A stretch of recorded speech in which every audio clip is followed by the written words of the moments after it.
हाय मित्रांनो, कसे आहात? सगळ्यांना स्वातंत्र्य दिनाच्या हार्दिक शुभेच्छा. मग चाललो शाळेत कार्यक्रम बघायला स्वातंत्र्य दिनाचा. शाळेमध्ये येऊन बघितलं सगळी मुलं शांत बसले होते आणि सर लोकांचा सत्कार झाला आणि लहान मुलांची भाषणं चालू होती. मग बघितलं माझ्या मामाच्या मुलाचा डान्स. कमेंटमध्ये नक्की सांगा कसा वाटला. मग बघितलं माझ्या मामाच्या मुलीचा डान्स. कमेंटमध्ये नक्की सांगा कसा वाटला डान्स. मग काढली आपली स्विफ्ट गाडी. जायचं होतं आम्हाला शिर्डी साईबाबाचे दर्शन करायला शिर्डीला, सगळ्या फॅमिलीसोबत.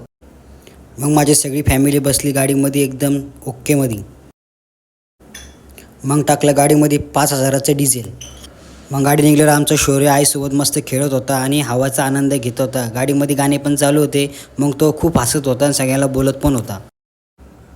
मग आलो शिर्डीमध्ये. सगळ्यात आधी गाडी पार्किंगला लावली. पार्किंगची 100 रुपये तिकीट घेतली गेली. त्यानंतर आम्ही सगळी फॅमिली साईबाबांचे दर्शन करण्यासाठी निघालो. मग आलो साईबाबांच्या नगरीत. बघितलं तर काय फुल गर्दी होती. सगळेजण साईबाबाचे दर्शन करण्यासाठी आले होते.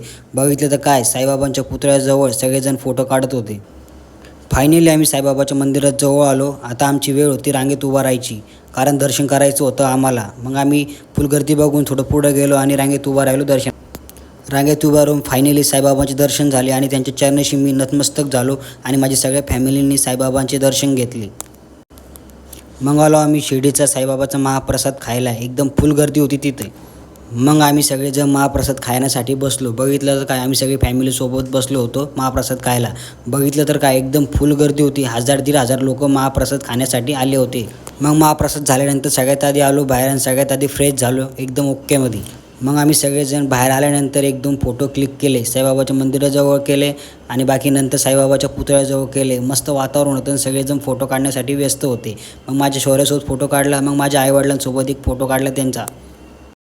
मग निघालो आपल्या घराकडं, म्हणजेच छत्रपती संभाजीनगरला. एकदम खुश होतो आम्ही, कारण दर्शन केल्यानंतर घरी चाललो होतो. खूप दमलो होतो दर्शन करून. बघितलं तर काय छत्रपती संभाजीनगर जाणाऱ्या रोडला फुल ट्रॅफिक जाम होती. आम्हाला निघायला 2.5 तास लागले. एकदम बोर झाले, एकदम बोर म्हणजे बोर. मग आम्ही निघलो ट्रॅफिकमधून. मग थांबलो वायचूपूर फाट्यावर चहा नाश्ता करण्यासाठी. एकदम भूक लागली होती. घरी गेल्यावर तर जेवणच करणार होतो, पण चहा नाश्त्यासाठी थांबलो. चहा नाश्ता केल्यानंतर आम्ही आलो फायनली छत्रपती संभाजीनगरला, म्हणजे आमच्याच घरी. मग सगळेजण गाडीमध्ये उतरलो. मित्रांनो, हा ब्लॉग तुम्हाला कसा वाटला कमेंटमध्ये नक्की सांगा. आणि व्हिडिओ आवडला असेल तर लाईक करा, शेअर करा, कमेंट करा आणि ह्या चॅनलला सबस्क्राईब करा. Thank you so much.